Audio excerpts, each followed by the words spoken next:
કેમ છો વિદ્યાર્થી મિત્રો? આઈ હોપ તમે બધા જ મજામાં છો. ચાણક્ય નીતિની આ અમેઝિંગ સિરીઝમાં આપ સૌનું સ્વાગત છે. પ્રવાહ વિદ્યુતનો ચોથો લેક્ચર. તો પ્રવાહ વિદ્યુત નામનું અગત્યનું ચેપ્ટર આપણે ડિસ્કસ કરી રહ્યા છે.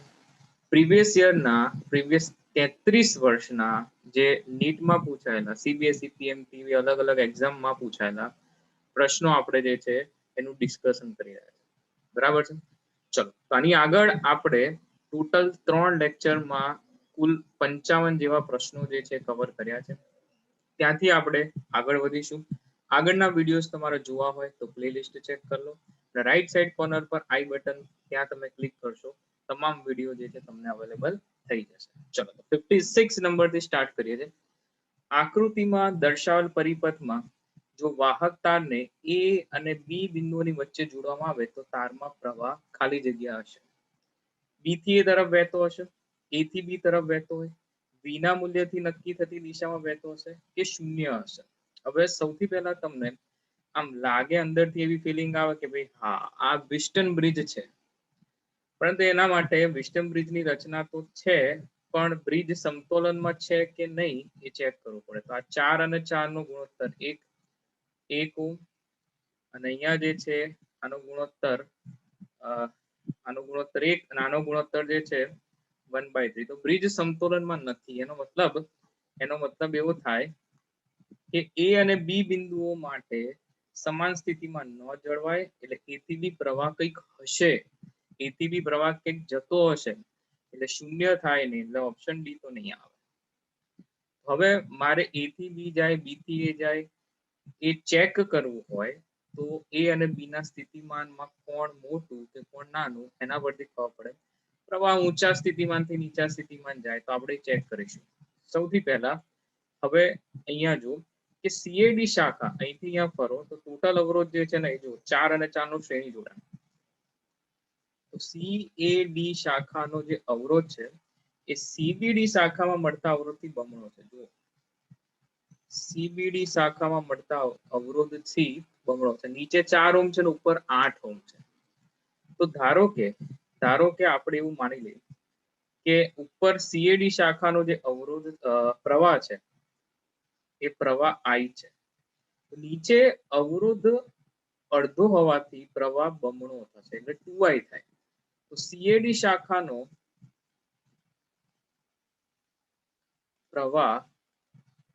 પ્રવાહ હું I લઈ લઉં, તો સીબીડી એ શાખાનો જે પ્રવાહ છે ને એ 2I થાય. અને ઇન શોર્ટ તમને જ્યારે અહીંયાથી પ્રવાહની વાત કરીએ બહાર, એ 3I મળે. કેટલો મળે? 3I મળે. હવે સરળ વસ્તુ કહું છું તમને, એ અને બી બિંદુઓ વચ્ચેનો સ્થિતિમાનનો તફાવત શોધવો છે. તો હું છે ને આટલા બિંદુ માર્ક કરું છું. પ્રવાહ આપણને ખબર પડી ગઈ.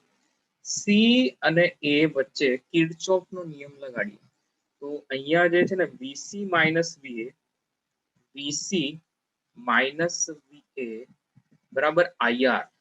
તો અહીંયા શું થશે? 4I થશે. આને કહી દઈએ સમીકરણ નંબર 1.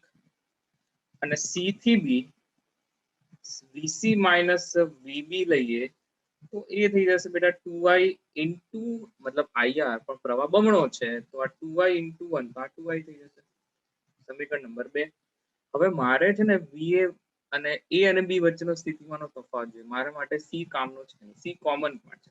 તો શું કરશું? સી ને આપણે લોપ કરી નાખીએ સી નો. તો અહીંયા શું થશે જો કે માઇનસ આ પ્લસ અને આ માઇનસ. ઇન શોર્ટ વીસી તો ગયા માઇનસ વીએ પ્લસ વીબી બરાબર 2I. તો બેટા વીબી માઇનસ વીએ બરાબર શું મળશે? 2I મળશે. આનો મતલબ એમ થાય કે વીબી માઇનસ વીએ જે છે એ વીબી માઇનસ વીએ ગ્રેટર દેન 0 મળ્યો. તો VB is greater than, VB જે છે એ ગ્રેટર દેન વીએ મળે. વીબી ગ્રેટર દેન શું મળશે? વીએ મળશે. તો બી નું સ્થિતિમાન ઊંચું સ્થિતિમાન હોય અને એ નું સ્થિતિમાનથી નીચું હોય, તો એનો મતલબ પ્રવાહ જે છે બી થી એ તરફ જવો જોઈએ. પ્રવાહ બી થી એ તરફ જવો જોઈએ. તો ઓપ્શન એ જે છે તમારો કરેક્ટ થશે. જ્યારે પણ પ્રવાહનું પૂછ્યું આ રીતે તો ખાસ કરીને તમારે જે છે ચેક કરવાનું કે પ્રવાહ સ્થિતિમાન જે છે ચેક કરવાનું, તો તમને પ્રવાહ જે છે ખબર પડી જશે, બરાબર, ક્યાંથી ક્યાં છે. એના પછી 57 નંબર જોતા જઈએ. સમાન ઈએમએફ અને R1 R2 આંતરિક અવરોધ વાળા બે કોષોને બાહ્ય અવરોધ R સાથે શ્રેણીમાં જોડીને બનાવેલી બંધ લૂપમાં જો પહેલા કોષને સમાંતર પીડી શૂન્ય હોય, તો અવરોધ R કેટલો છે એ શોધવાનો છે. હવે જો સમજો, મારી પાસે સમાન ઈએમએફ ધરાવતી બે બેટરી, એકનો આંતરિક અવરોધ જે છે એ R1, બીજાનો આંતરિક અવરોધ જે છે એ R2,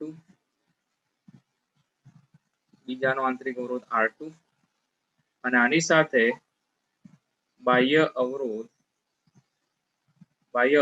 R. હવે સમજવા જેવી વસ્તુ છે. તમને એવું કીધું છે કે પહેલા કોષને સમાંતર પીડી શૂન્ય છે.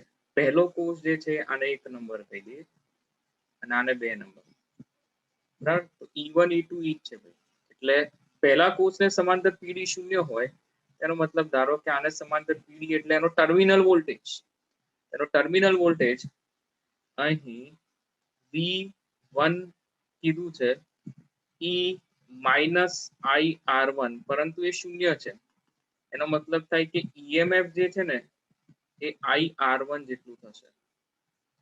પહેલાનું ઈએમએફ IR1 જેટલું થાય. આને કહી દઈએ સમીકરણ નંબર 1.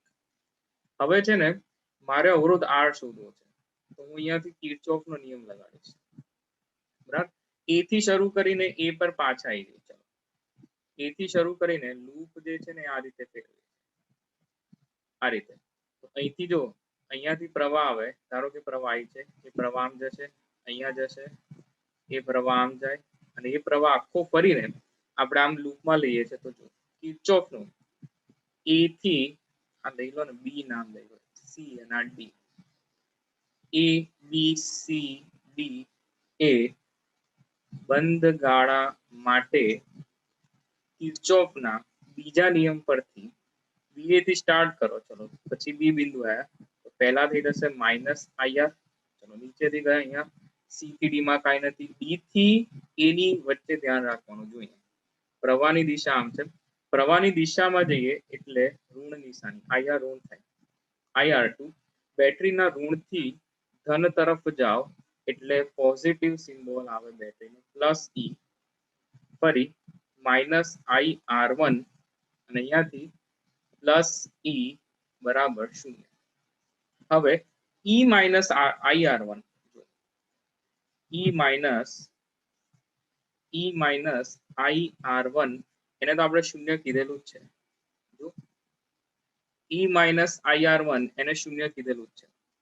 તો હવે શું થશે? જો -IR -IR2 પ્લસ E બરાબર 0. શું કીધું છે? E બરાબર 0. હવે સમીકરણ નંબર 1 પરથી આ જે E રહ્યો છે એની જગ્યાએ આપણે શું મૂકી શકીએ? જો તો બેટા, E ની જગ્યાએ આપણે મૂકી શકીએ IR1. ચલો મૂકી દઈએ. હવે જો સમજતા રહો કે અહીંયા જો કે મારી પાસે E બરાબર શું મળશે? E બરાબર I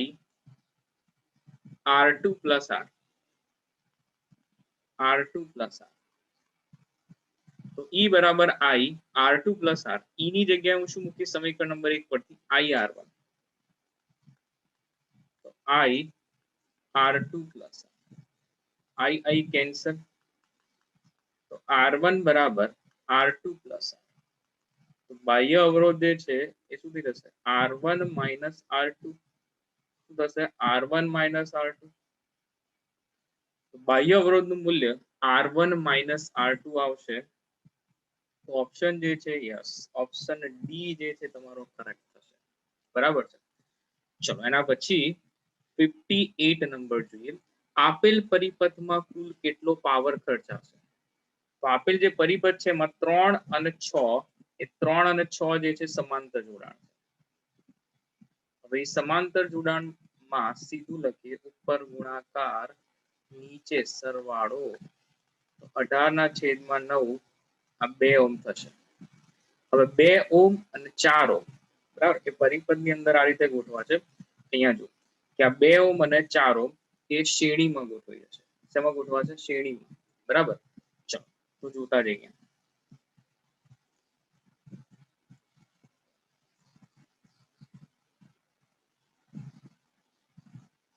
હા, જો અહીંયા કે 2 ઓમ અને 4 ઓમ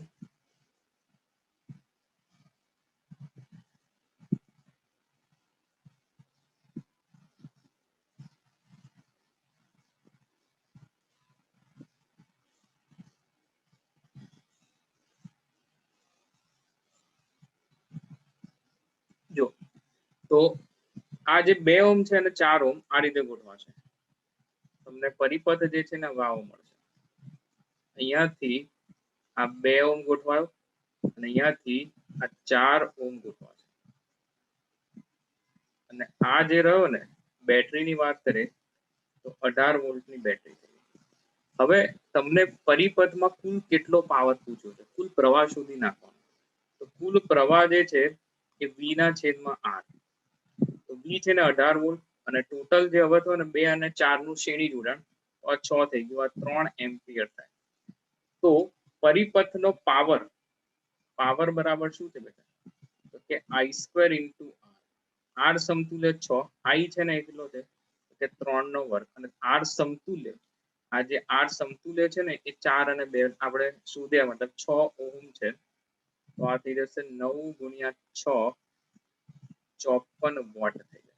શું થઈ જશે? 54 વોટ. એટલે ઓપ્શન આવશે અહીંયા ડી ઓપ્શન. પાવરના પ્રશ્નો પૂછાય ત્યારે ખાસ કરીને તમારે જોવાનું કયા અવરોધમાં પૂછ્યું છે. તો નિશ્ચિત તમને કોઈ અવરોધ આપ્યો હોય કે 6 ઓહમ માંથી શોધો, તો તમારે અહીંયાથી મળતો પ્રવાહ એ શોધી નાખવાનો, બરાબર. અને પરિપથનો પૂછ્યો હોય તો સમતુલ્ય પ્રવાહ અને સમતુલ્ય અવરોધ શોધી. ચલો એના પછી વિસ્ટન બ્રિજમાં PQR 2 ઓહમ છે તથા S અજ્ઞાત અવરોધ છે. હવે S ને સમાંતર 6 ઓહમ અવરોધ જોડતા બ્રિજ સંતુલિત થાય છે. તો સમાંતરમાં જોડેલ અવરોધ ખાલી જગ્યા હશે. તો માન લો કે વિસ્ટન બ્રિજની આપણે એક રચના કરીએ આ રીતે. આ વિસ્ટન બ્રિજની રચના કરી, આ વિસ્ટન બ્રિજની મેં રચના કરી નાખી.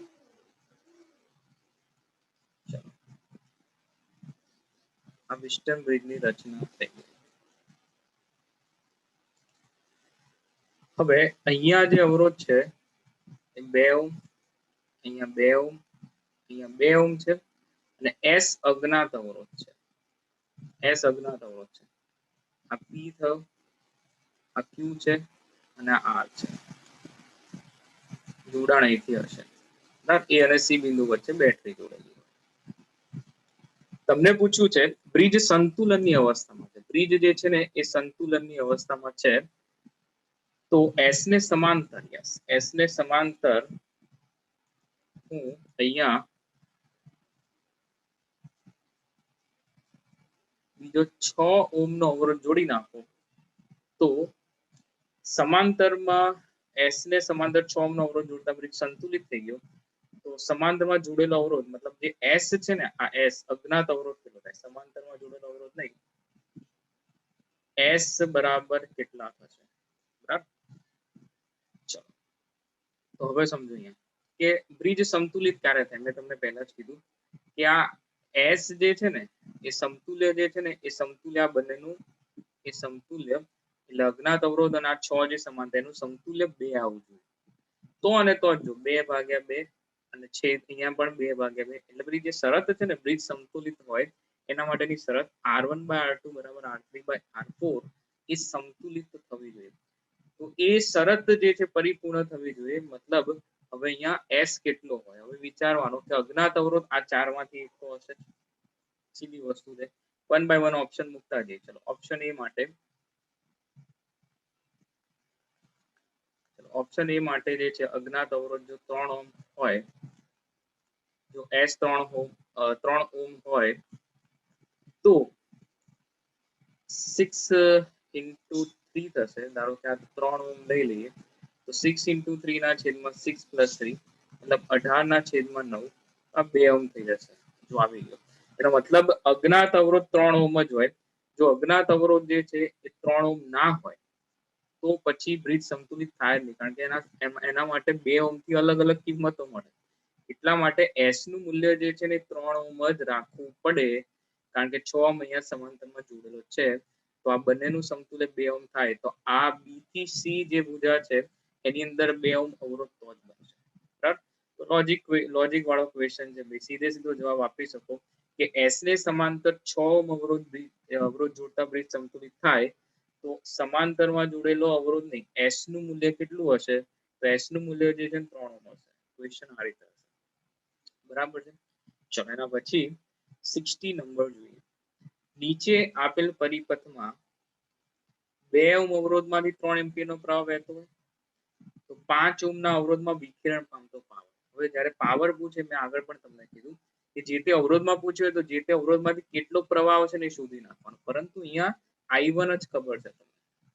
તમને જે ખબર છે એ માત્ર I1 ખબર છે. આપણને I1 ખબર છે. મારે 5 ઓહ્મ અવરોધમાં જોઈતું હોય તો મારે I3 શોધવું પડે. તો I3 શોધી નાખજો. એની ટેકનિક મેં તમને કીધી હતી.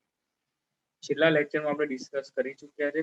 તમારે શું કરવાનું કે આ બે બિંદુ મતલબ આ પણ અહીંયા સ્થિતિમાન VP હશે, અહીંયા VQ હશે. મતલબ P અને Q વચ્ચે જેટલી બી ઉપરનો તાર છે, આ વચ્ચેનો તાર અને નીચેનો તાર ત્રણમાં સ્થિતિમાન સરખે સરખો હોય, સમાંતર જોડાણ છે.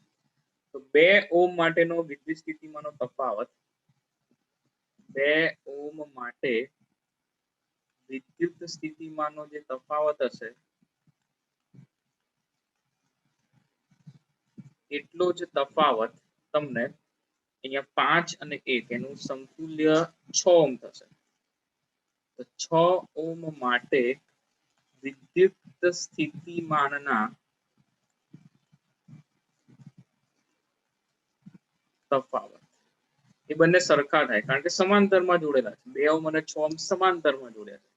તો આને લખાય V equals to IR. તો IR એટલે 2 ગુણ્યા હું I1 કઈ નાખું, I1 into 2 તો 2I1 is equals to 6 into I3. I1 છે કેટલો 3, તો 2 તરી 6 ને છેદમાં 6 એટલે I3 જે છે ને એનો મતલબ I3 જે છે તમને 1 એમ્પિયર મળી જશે. I3 1 એમ્પિયર મળી જાય. હવે I3 જો 1 એમ્પિયર હોય તો 1 ઓહ્મમાં પણ 1 એમ્પિયર પહોંચે અને અહીંયા પણ 1 એમ્પિયર જ પહોંચે. તો 5 ઓહ્મમાં વિખેરાતો પાવર P બરાબર I3 સ્ક્વેર into 5 મતલબ I સ્ક્વેર R હોય. ચલો I3 કેટલો છે તો કે 1 નો વર્ગ ગુણ્યા 5 એટલે પાવર જે છે ને એ 5 વોટ મળશે. કેટલા વોટ મળશે? 5 વોટ મળશે. તો અહીંયા આવશે ઓપ્શન ડી જે છે તમારો કરેક્ટ થશે. બરાબર? તો જ્યારે પણ પાવરનો પ્રશ્ન પૂછાય તો તમને જે તે અવરોધમાં પૂછ્યો, જો અહીંયા 4 ઓહ્મમાંથી વિખેરાતો પાવર પૂછ્યો હોત ને બેટા તો તમારે I2 શોધવો પડે. એ જ રીતે I2 શોધવાનું. કેવી રીતે શોધવાનું? 2 ઓહ્મ વચ્ચેનો જે સ્થિતિમાનનો તફાવત એ 4 ઓહ્મ વચ્ચેનો સ્થિતિમાનનો તફાવત, તો I2 મળી જાય. બરાબર? તો એવું કામ તમારે કરવું પડે. ખબર પડી ગઈ? ચાલો, તો આ રીતે MCQ જેમ તમે કરતા જશો સોલ્વ એમ તમને ખબર પડશે. પાવરના બહુ બધા ક્વેશ્ચન્સ પૂછાતા હોય. ચાલો એના પછી 61 નંબર જોઈએ. કોઈ ચોક્કસ પદાર્થના તારને ધીમે ધીમે 10% સુધી લંબાવવામાં આવે, સંકોચવામાં પણ આવે એવું થઈ શકે, પણ અકોર્ડિંગ ટુ અહીંયા જે પ્રશ્ન પૂછ્યો છે, જે PMT માં પૂછાઈ ગયેલો પ્રશ્ન એ પ્રમાણે ઓપ્શન અનુસાર લંબાવવામાં આવે એટલે ખેંચીને લંબાવીએ છીએ આપણે. તેનો નવો અવરોધ અને વિશિષ્ટ અવરોધ એટલે અવરોધકતા ખાલી જગ્યા હશે. હવે જો સમજો 10% વધારો હોય કેટલી? મૂળ લંબાઈ મતલબ 100% થી 10% એટલે 110 થઈ ગયું. જ્યારે તમે ખેંચીને વધારો તો મેં તમને કીધું હતું કે ભાઈ R ચલે L² તો R1 by R2 બરાબર મૂળ લંબાઈ જે છે ને એ 100 હોય અને જે નવી લંબાઈ છે એક સ્ટેપ વધારે દે બેટા તમારા માટે L1 square by L2 square 100 તો હોય પરંતુ હવે L2 કેટલી થઈ 100 વત્તા 10 તો 110 નો વર્ગ ચલો તો R1 જે છે એ R1 R ના છેદમાં R2 100 નો વર્ગ છેદમાં 110 નો વર્ગ તો R2 બરાબર R ના ગુણાકારમાં 110 ગુણ્યા 110 ના છેદમાં 100 ગુણ્યા 100 બરાબર તો આ થઈ જશે કેન્સલ અહીંયાથી તો 121 ભાગ્યા 100 મતલબ 1.21 R તો R2 જે છે 1.21 ગણો બને નવો અવરોધ જે છે એ 1.21 ગણો બને અને વિશિષ્ટ અવરોધ જે છે એ લંબાઈ ભૌતિક પરિમાણ પર આધારિત નથી અવરોધકતા ભૌતિક પરિમાણથી કોઈ ફરક પડે નહીં તો ડી ઓપ્શન જે છે આવશે બરાબર વિશિષ્ટ અવરોધ વાહકના પરિમાણ પર આધારિત નથી આ વસ્તુ યાદ તો રાખવાની છે બરાબર ચલો તો અહીંયા મેં તમને એક શોર્ટકટ સૂત્ર પણ આપ્યું છે એ તમે ફર્સ્ટ લેક્ચરની અંદર તમે જોઈ શકો છો એમાં પણ તમને આ પર્સન્ટેજમાં વધારો ઘટાડો ગમે તે પૂછ્યું હોય તો R માં કેટલો વધારો ઘટાડો થાય એ તમને સમજાવ્યું છે બરાબર ચલો એના પછી 62 નંબર એક કોષને 10 ઓહમ અવરોધ દ્વારા અને અવરોધ વિના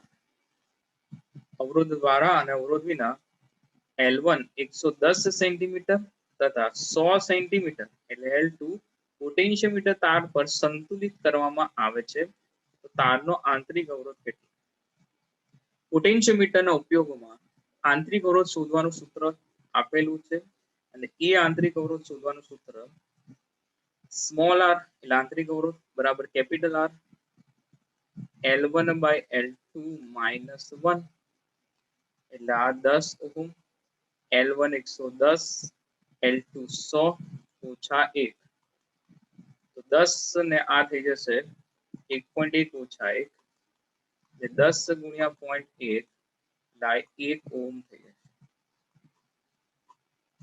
તો આંતરિક અવરોધ જે છે એ આંતરિક અવરોધ સી ઓપ્શન સૂત્ર પર આધારિત એમસીક્યુ પોટેન્શિયોમીટરના ઉપયોગોમાં એક તો કોષોના EMF ની સરખામણી કરવાનું સૂત્ર આવે છે E1 by E2 બરાબર L1 by L2 અને આંતરિક અવરોધ શોધવાનું આ સૂત્ર જેને તમારે સીધું કરી નાખવાનું તો યાદ રહી જશે બરાબર ચલો એના પછી 63 નંબર જો આપેલ પરિપથમાં 4 ઓહમ અવરોધમાંથી 1 એમ્પિયરનો પ્રવાહ પસાર થાય છે 4 ઓહમ અવરોધમાંથી પસાર થતો પ્રવાહ 1 એમ્પિયર છે અહીંયા જ્યારે P અને M બિંદુની વચ્ચે ડીસી વોલ્ટેજ જોડવામાં આવે તો M અને N બિંદુ વચ્ચે વિદ્યુત સ્થિતિમાનનો તફાવત કેટલો હોય એટલે મારે આ બે બિંદુ વચ્ચેનો સ્થિતિમાનનો તફાવત શોધવો છે તો પહેલા અહીંથી પસાર થતો પ્રવાહ કેટલો હોય એ શોધવો પડે બરાબર ચલો તો હવે આપણે અહીંથી પસાર થતો પ્રવાહ ધારો કે I ડબલ ડેશ છે એ શોધવો પડે તો માની લઈએ અહીંયા તો ખબર પડી ગઈ કે ઉપરની જે શાખા છે P થી ઉપર અને કીધી PAB તો PABM શાખામાં ઉપરનો જે પ્રવાહ છે ને એ તો I ડેશ આપેલો જ છે 7/3 એમ્પિયર પરંતુ નીચેની શાખાનો અવરોધ શોધવો હોય તો તમારે જે છે ને એ પેલું આગળ મેં સમજાવ્યું સમાંતરમાં જોડેલા અવરોધો વચ્ચે સ્થિતિમાનનો તફાવત સરખો હોય તો ત્યાંથી પ્રવાહ મળે કઈ રીતે મળે છે પહેલા તો 4 અને 3 નું જે છે ને એ શું કરી નાખવાનું સમતુલ્ય કાઢો ચલો 4 અને 3 નું જે સમતુલ્ય છે એટલે 4 ગુણ્યા 3 છેદમાં 4 પ્લસ 3 ત્યાંથી રહેશે 12 ભાગ્યા 7 ઓહમ થઈ જશે એનો મતલબ અહીંયા એવું થશે જોજો 12/7 ઓહમ વચ્ચેનો ઈડી વિદ્યુત સ્થિતિમાન તફાવત અને નીચે જે છે ને આ બેનું સમતુલ્ય 0.5 અને 0.5 નું જે સમતુલ્ય કાઢો તો એ 0.5 ગુણ્યા 0.5 છેદમાં 0.5 વત્તા 0.5 એટલે 0.25 મળે શું મળે 0.25 મળે એ 0.25 ઓહમ અને 1 ઓહમ પાછા શ્રેણીમાં આવે સમજ્યા 0.5 અને 0.5 નું સમાંતર જોડાણ એ મળે 0.25 પણ એ 0.25 1 ઓહ્મ સાથે શ્રેણીમાં આવે તો 1 ઓહ્મ અને 0.25 એ બંનેનો શ્રેણી જોડાણ એટલે 1.25 ઓહ્મ થાય તો 1.25 ઓહ્મ વચ્ચેનો પીડી તો 12/7 ઓહ્મ વચ્ચેનો જે પીડી છે અને 1.25 ઓહ્મ વચ્ચેનો જે પીડી છે ને એ સરખો થાય મેં તમને પ્રવાહ શોધો અને આગળ પણ આ ટેકનિક સમજાય પાવર વાળા પ્રશ્નોમાં આપણે શોધેલું છે ચલો તો આને શું કહીશું 12/7 ગુણ્યા I ડેશ અને 1.25 ગુણ્યા I ડબલ ડેશ તો 12/7 ગુણ્યા 7/3 અને 1.25 ગુણ્યા I ડબલ ડેશ 7 કેન્સલ થશે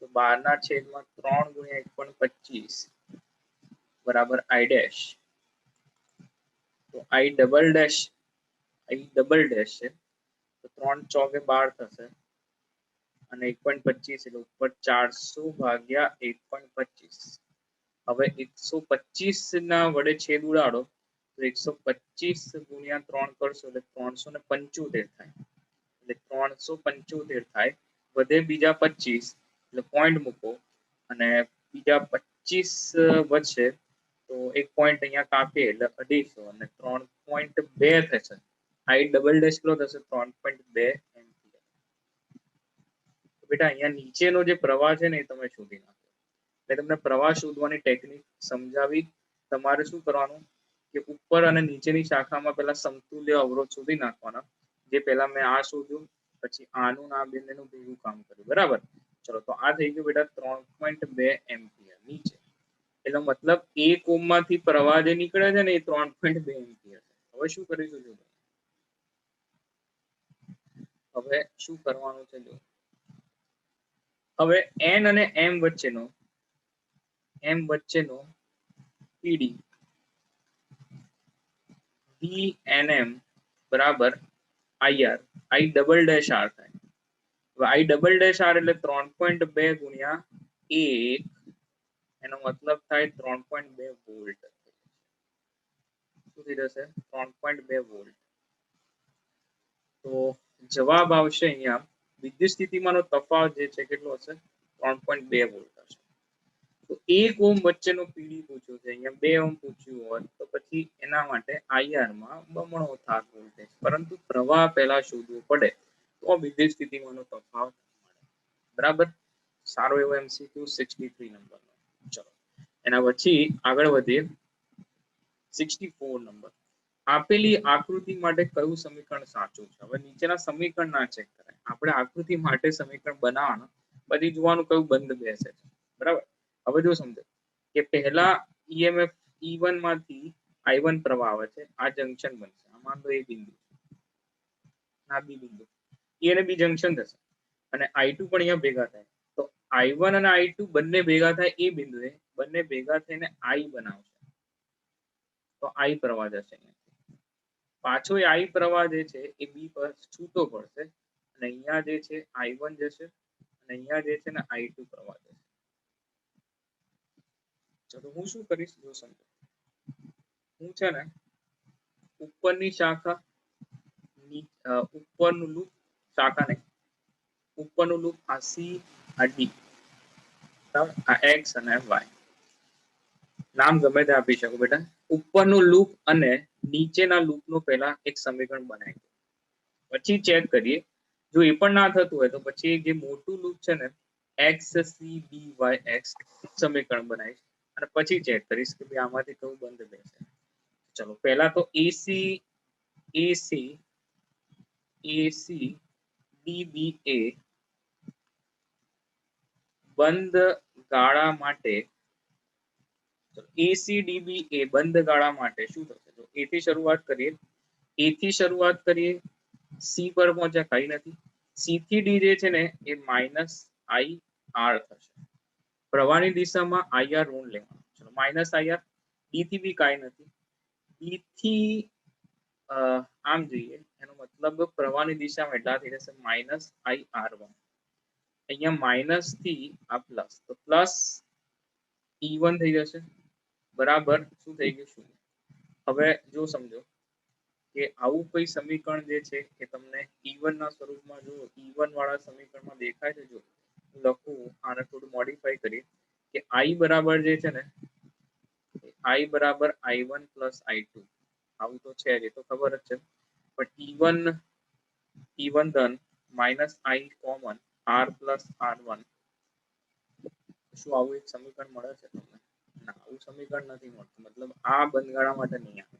બીજું સમીકરણ બનાવી દઈએ, ચલો નીચે બનાવી દઈએ કે E1 જોઈ લેજો, અહીંયા માઇનસ I કોમન લઈ લઈએ, માઇનસ I કોમન લઈ લો અને R પ્લસ R, I ની કિંમત I1 પ્લસ I2 મૂકો તો I1 R plus I2 R, થોડું વિસ્તરણ કરી નાખે તો થઈ જતું હોય જોઈએ. નીચેના બે સમીકરણ જોવાના, કારણ કે E1 વાળું છે ને, તો E1 minus I R plus R1, તો E1 minus I1 plus I2 into R plus R1,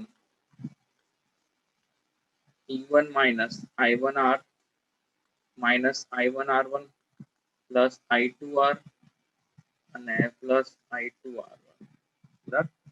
આ બી માઇનસ થઈ જશે,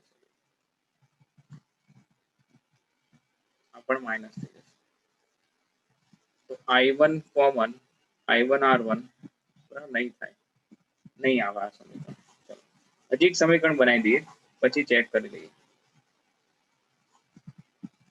નીચેના બંધગાળાની વાત કરીએ, નીચેના બંધગાળાની વાત કરીએ, એ બી બંને સમીકરણ જોઈએ, એ બી વાય એક્સ એ બંધગાળા માટે શું થશે? એ થી બી જવાનું, જો ઊંધું જોઈએ, ચલો ને પ્રવાહની દિશા એટલે ઋણ થાય, અહીંયાથી લખી નાખ્યા. જો એ થી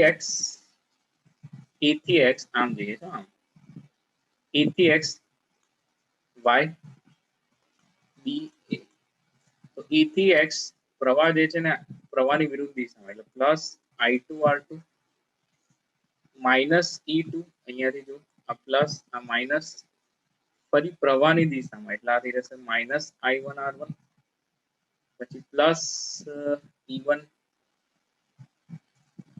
E1 બરાબર 0, તો અહીંયા E1 માઇનસ E2 એ આ રીતે લઈ લઈએ, I2 R2 બધા પદ નામ લઈએ, કારણ કે ઓપ્શન એ પ્રમાણે કંઈક સેટ થયું દેખાય છે. જો E2 માઇનસ આમ લખી દો, E2 ના આ બાજુ લઈ જઈએ, તમામ પદને ઓલી બાજુ લઈ જઈએ, તો થઈ જશે E2 minus E1 minus I2 R2 plus I1 R1. અચ્છા, તો પછી અહીંયા પ્લસ હોવું જોઈએ તો સાચું થાય, મતલબ આ પણ સાચું નથી, એટલે નીચેના ગાળા માટે નહીં આવે. હવે ખાલી તમારી પાસે આની કિંમત મૂકવાની રહી છે. આ સમીકરણ જે આપણી પાસે મળ્યું, ફરી એકવાર ચેક કરી લેજો. એ થી સી, સી થી ડી, ડી થી બી અને બી થી એ. ચલો એ થી સી કાંઈ નથી, સી થી ડી માં માઇનસ IR બરાબર છે, ડી થી બી માં કાંઈ નથી, minus I1 R1, okay, plus E1 બરાબર 0. ઓકે, તો I ની કિંમત જે છે એ આવું લખી નાખો કે E1 બરાબર I into R plus R1, તો I into R plus IR1. અચ્છા, અહીંયા B થી I1 R1 થશે ને, આ I1 R1 થશે, ઓકે, મેં અહીંયા I1 નતું લખ્યું, અહીંયા I1 R1 થશે, તો થઈ ગયું ને આ સમીકરણ. જો ફરી સમજી લો,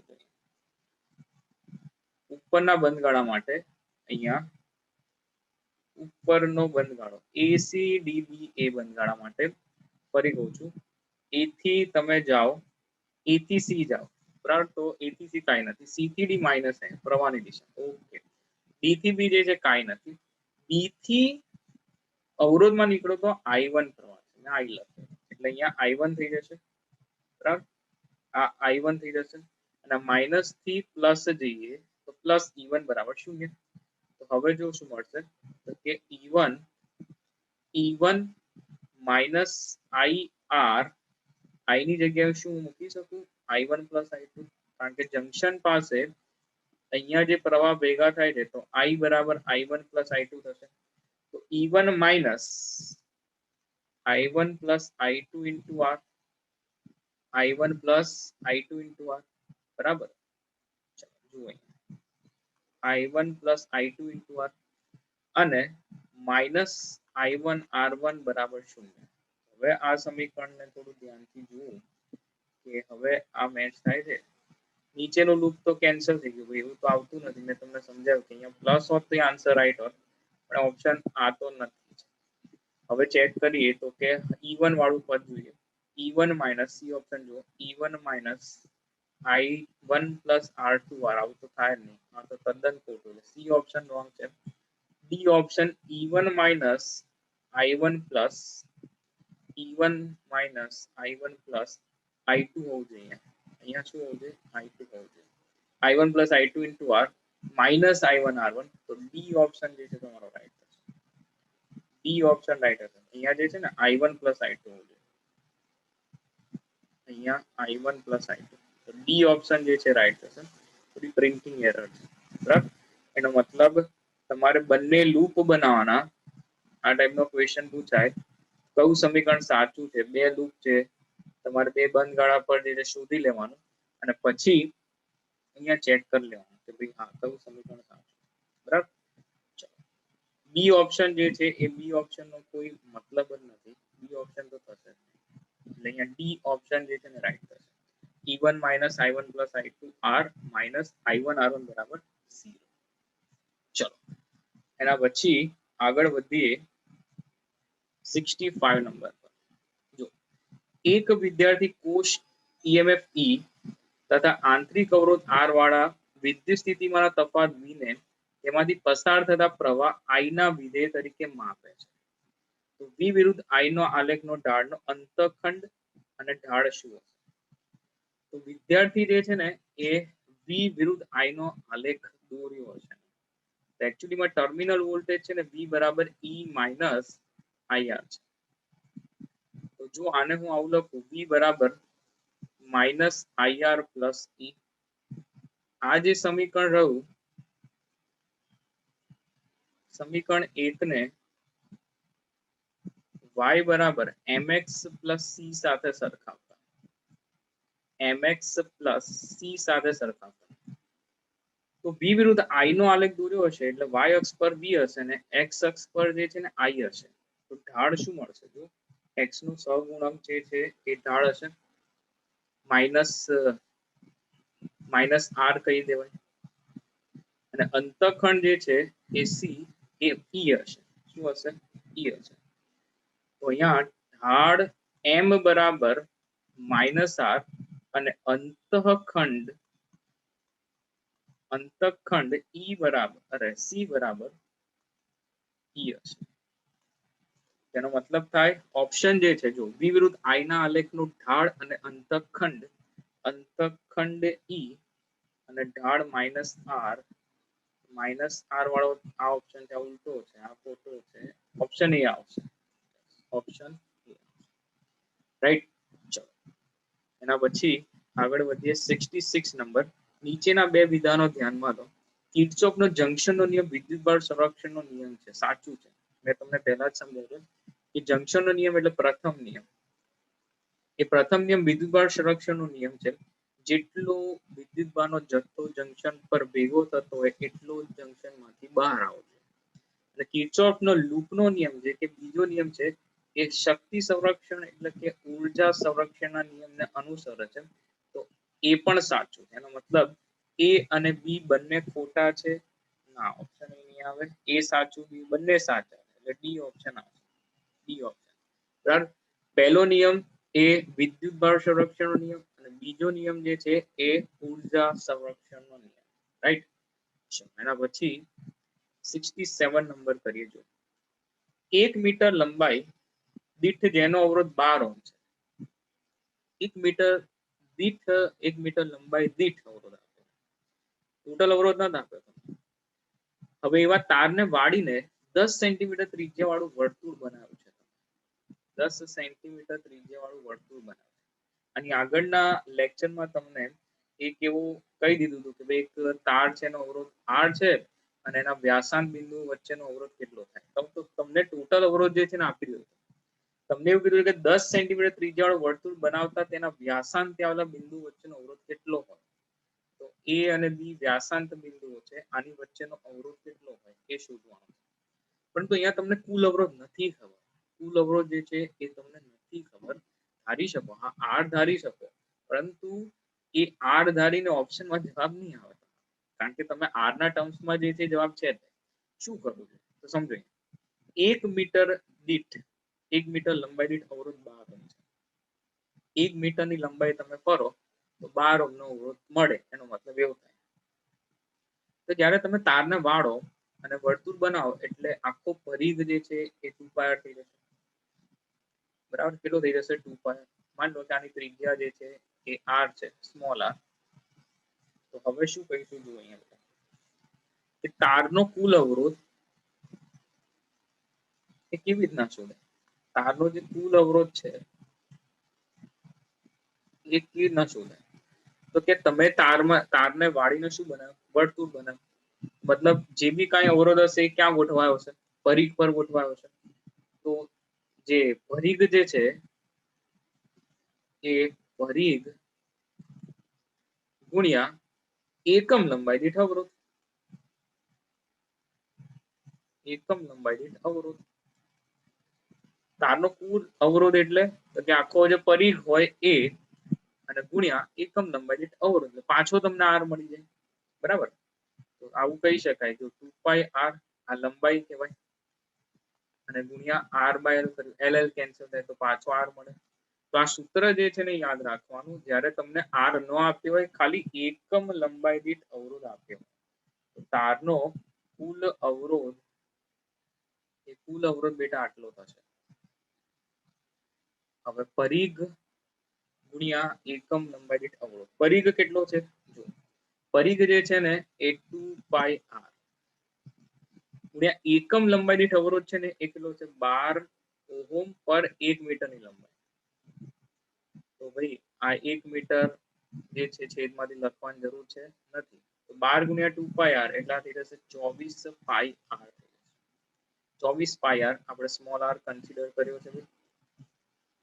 આ સ્મોલ r લઈએ, 24πr થઈ જશે. શું થઈ જશે? 24πr. હવે સ્મોલ r એ ત્રિજ્યા છે, આંતરિક અવરોધ નથી. મગજમાં એવું રાખતા નહીં. 10 સેન્ટીમીટર ત્રિજ્યા એટલે r બરાબર 0.1 મીટર થશે બેટા. તો r બરાબર 0.1 મીટર એટલે 24 પાઈ ગુણ્યા 0.1 મીટર એટલે 2.4 પાઈ ઓહમ થઈ જશે. હવે તમને આગળ સમજાવ્યું છે મેં.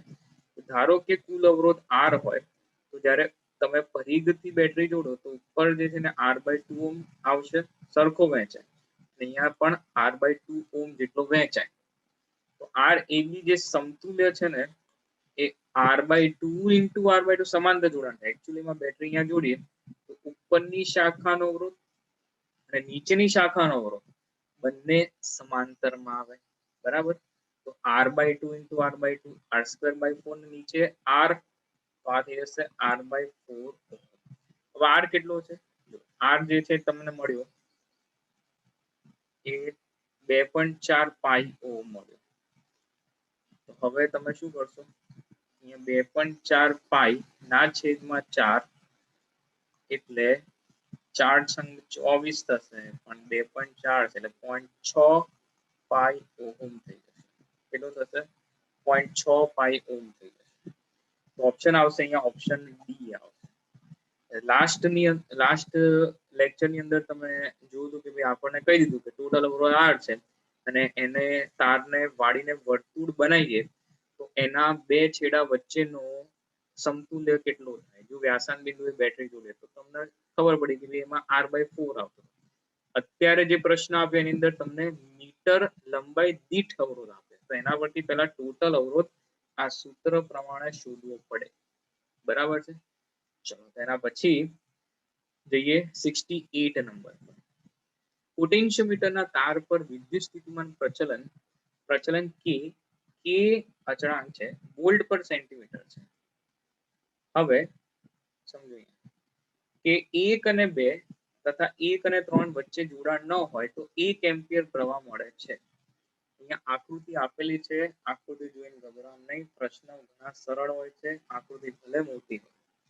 હવે એ મીટરનું જે અવલોકન છે, આ એ મીટરનું જે અવલોકન છે બેટા 1 એમ્પિયર બતાવે છે. હવે જ્યારે 1 અને 2 વચ્ચે, ત્યારબાદ 1 અને 3 વચ્ચે જોડાણ આપવામાં આવે 1 બાય, બરાબર, 1 અને 2 ને પહેલા જોડીશ, અહીંયા સ્વિચ છે, આનું કનેક્શન કરીશ, પછી 1 અને 3 ને જોઈન્ટ કરીશ. તો તટસ્થ બિંદુને અનુરૂપ લંબાઈઓ પોટેન્શિયોમીટરમાં L1 અને L2 મળે તો R અને X ના મૂલ્યો ખાલી જગ્યા હશે, સાંખ્યિક મૂલ્યો કેટલા હશે? ચાલો તો સૌથી પહેલા આકૃતિ જોઈએ ફરી કે અહીંયા 1 અને 2 નું જોડાણ કરી નાખીએ. આ રીતે આવું જોડાણ કરી નાખીએ તો તમારો જે પરિપથ છે ને એ પરિપથ આ રીતે જોડાશે. જો આ ગેલોનોમીટર અહીંથી જોતા જાઓ, અહીંયા તમને તટસ્થ બિંદુ મળ્યું L1 સેન્ટીમીટર કે L1 metre, L1 centimetre, metre નહીં, હા એટલે સેન્ટીમીટર લખીએ તો વધારે. અહીંયાથી આ પરિપથ આ રીતે પૂર્ણ થાય. તો માત્ર ને માત્ર હવે R ઓહમ જે છે ને એ પરિપથમાં જોડાયેલો છે. ક્યારે? જ્યારે 1 અને 2 નું જોડાણ કર્યું ત્યારે. જો સર્કિટ જો આ છેડો છૂટો થઈ ગયો, મતલબ X ઓહમ જે છે નહીં જોડાયેલો. અહીંયા લખીએ પહેલા કે 1 અને 2 વચ્ચે જોડાણ આપવામાં આવે, 1 અને 2 વચ્ચે જોડાણ આપવામાં આવે ત્યારે R ઓહમ નો અવરોધ છે ને એ જ જોડાયેલો હશે. તો વિદ્યુત સ્થિતિમાન V ચલે પોટેન્શિયોમીટર માટે જો સમજી લો V ચલે L અને V બરાબર અચળાંક KL થશે. તો V બરાબર K into L1 લંબાઈ, V બરાબર થશે I R થશે ઓહમના નિયમ પરથી K L1, પરંતુ તમને ખબર છે કે ભાઈ I જે છે ને 1 એમ્પિયર છે જ. તો અહીંયા R બરાબર અવરોધ કેટલો થશે તો કે KL1 થશે. કેટલો થશે? અહીંયા લખી દેવાનું કે ભાઈ I બરાબર 1 એમ્પિયર હોવાથી R જે છે ને કેટલો થઈ જશે? 1 એમ્પિયર થઈ જશે. હવે જોડાણ જે છે 1 અને 3 વચ્ચે આપવાનું છે, રકમમાં એવું કીધું છે.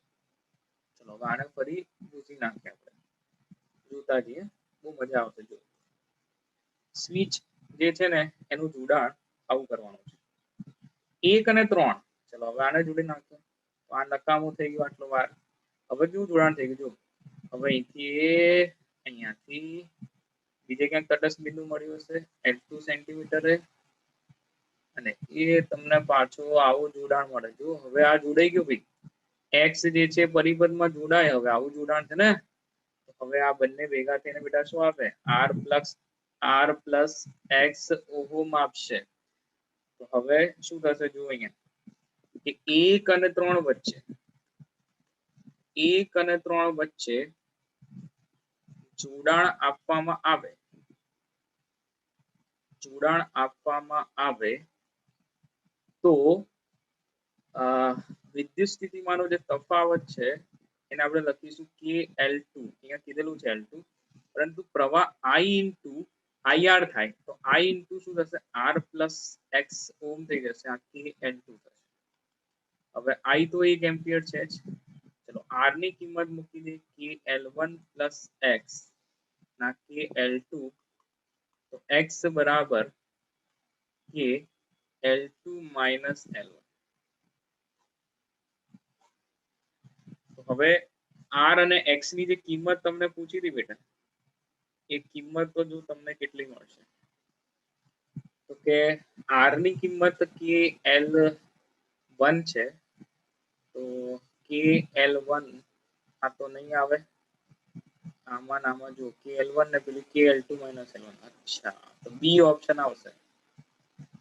બી ઓપ્શન જે છે રાઈટ થશે, બરાબર. KL2 માઇનસ L1 અને પેલો થશે KL1. યસ. તો R અને X ના મૂલ્યો આકૃતિ જોઈને ગભરાવાનું નહીં. જો તટસ્થ બિંદુ પોટેન્શિયોમીટરની ખાલી જે આપણી મેઇન 3 થિયરી છે ને એટલું તમે વાંચી લો. સ્થિતિમાન, વિદ્યુત સ્થિતિમાન પ્રચલન શું હોય છે એ જાણકારી મેળવી લો, આંતરિક અવરોધ કઈ રીતે સીધે સીધો શોધાય એની જાણકારી મેળવો, અને ઈએમએફ ની સરખામણી કઈ રીતે કરાય. જો આટલા 3-4 પોઈન્ટ્સ એની અંદર એમાંથી એમસીક્યુ નીકળી જતા, બરાબર. ચલો તો આગળ વધીએ. 69 નંબર જો શું કીધું છે, 2 ઓહ્મ અવરોધની આસપાસ બેટરી જોડતા તેમાંથી 2 એમ્પિયર પ્રવાહ વહે છે. તો R1 2 ઓહ્મ અવરોધની આસપાસ બેટરી જોડતા પ્રવાહ 2 એમ્પિયર વહે, અને બેટરીને 9 એમ્પિયર અવરોધની વચ્ચે જોડતા પ્રવાહ 0.5 એમ્પિયર વહે, તો આંતરિક અવરોધ કેટલો થાય. હવે સમજો કે જ્યારે 2 ઓહ્મ અવરોધની આસપાસ બેટરી જોડી નાખો, બરાબર, તો એમાં પ્રવાહ જે છે ને એ I1. તો અહીં I1 બરાબર શું હશે, તો કે I1 બરાબર બેટરીનું ઈએમએફ E લઈ લઈએ, અને અવરોધ મતલબ સીધે સીધો જોડ્યો તો શ્રેણી જોડાણ, તો R પ્લસ એટલે R1 પ્લસ આંતરિક અવરોધ R લઈ લઈએ. તો E બરાબર શું મળશે, તો કે E બરાબર I1R પ્લસ I1 આવું લખીએ, I1R લખીએ. ચલો તો આ સમીકરણ નંબર 1. હવે આ પ્રારંભિક સ્થિતિ કે પછી શું કર્યું હતું, આ જ બેટરી એ જ બેટરી એટલે બેટરીનું ઈએમએફ અને આંતરિક અવરોધ સરખા હોય, તો 9 ઓહ્મ અવરોધ સાથે જોડીએ. હવે R2 બરાબર 9 ઓહ્મ અને I2 બરાબર 0.5 એમ્પિયર માટે જે પ્રવાહનું સૂત્ર બને એ E જશે, ઈએમએફ E ની જ બેટરી, અને R2 પ્લસ R હશે આંતરિક અવરોધ પણ E નો જ હશે, બેટરી ની છે. તો E બરાબર I2R2 પ્લસ I2R થઈ જશે. તો બે વખતના અલગ અલગ કિસ્સામાં અવરોધ તમે અલગ અલગ જોડ્યા, તો પ્રવાહ પણ અલગ અલગ મળ્યું, પરંતુ અહીંયા જે સમીકરણ મળે છે, આ બંને સમીકરણ જે છે ઈએમએફ ના જ સમીકરણ છે, તો આને તમે આસાનીથી શું કરી શકો, સરખાઈ શકો, હે ને. આને અને આને નીચે જે સમીકરણ મળ્યું એને સરખાઈ શકો. આ વાળું સમીકરણ અને નીચે આ વાળું સમીકરણ, તો આ બંનેને આપણે શું કરી નાખીએ, સરખાઈ નાખીએ. તમને આંતરિક અવરોધ પૂછો છે, કઈ ચિંતા નથી. સમીકરણ 1 અને 2 પરથી, સમીકરણ 1 અને 2 પરથી શું કીધું છે, I1R1 plus I1R is equals to I2R2 plus I2R. R1 minus I2R2 બરાબર R into I2 minus I1. તો R બરાબર I1 R1 minus I2 R2 ના છેદમાં I2 minus I1. તો I1 R1 જે છે ને I1 R1 લખીએ અહીંયા 2 એમ્પિયર અને 2 એટલે 4 minus I2 R2. I2 જે 0.5 અને 9 એટલે થઈ જશે 4.5 ના છેદમાં I2 minus I1. I2 0.5 અને આ 2, તો 0.5 ઓછા 2 એનો મતલબ થશે આ 0.5 ના છેદમાં 1.5, તો ઇન શોર્ટ 5 ભાગ્યા 15, તો 1/3 ઓહમ થઈ જશે. તો R બરાબર 1/3 ઓહમ આંતરિક અવરોધ આટલો થશે, બરાબર. એટલે આપણે અહીંયા શું કર્યું હતું ભાઈ, I1 R1 અને આ જે છે આમ લઈ ગયા, પણ મેં I1 કોમન અને I2 છે, પણ મેં I1 કોમન કાઢીને R1 minus R2 લખ્યું, કઈ વાંધો નહીં. R જે છે આંતરિક અવરોધ કેટલો મળશે, 1/3 ઓહમ મળશે. ઓકે, ચલો એના પછી 70 નંબરનો MCQ જે આજના સેશનનો આપણો લાસ્ટ MCQ હશે. ચલો તો જોઈએ, ઉપરના પરિપથમાં 9 ઓહમ અવરોધમાં વિખેરાતો પાવર, અહીંથી વિખેરાતો પાવર છે 36 વોટ હોય, તો 2 ઓહમ અવરોધના બે છેડા વચ્ચેનો વિદ્યુત સ્થિતિમાનનો તફાવત, ભાઈ વિદ્યુત સ્થિતિમાનનો તફાવત, આના બે છેડા વચ્ચેનો વિદ્યુત સ્થિતિમાનનો તફાવત શોધવો હોય, તો અહીંથી આવતો પ્રવાહ કેટલો હશે I એ શોધવો પડે. તો આ બંને વચ્ચેનો વિદ્યુત સ્થિતિમાનનો તફાવત મળી જાય. હવે જો સમજો કે 9 ઓહમ માંથી વિખેરાતો પાવર આપ્યો છે, ત્યાંથી તમને એક પ્રવાહ મળશે જે હું I1 કહીશ, અને બીજો અહીંયા હશે I2, અહીંયાથી પાછો I દાખલ થશે. હું I1 શોધી નાખું પહેલા. તો કે 9 ઓમ માંથી મળતો પાવર 9 ઓમ માંથી અથવા 9 ઓમ અવરોધમાંથી નહીં 9 ઓમ અવરોધમાં વિખેરાતો પાવર જે છે એ 36 વોટ છે. તો P બરાબર I1 સ્ક્વેર R કહી દઈએ. તો I1 સ્ક્વેર પાવર જે છે ને એ 36 ના છેદમાં અવરોધ 9 4. તો I1 2 એમ્પિયર તો મળશે.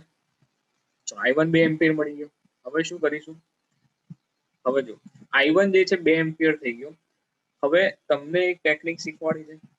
શું કીધું તમે?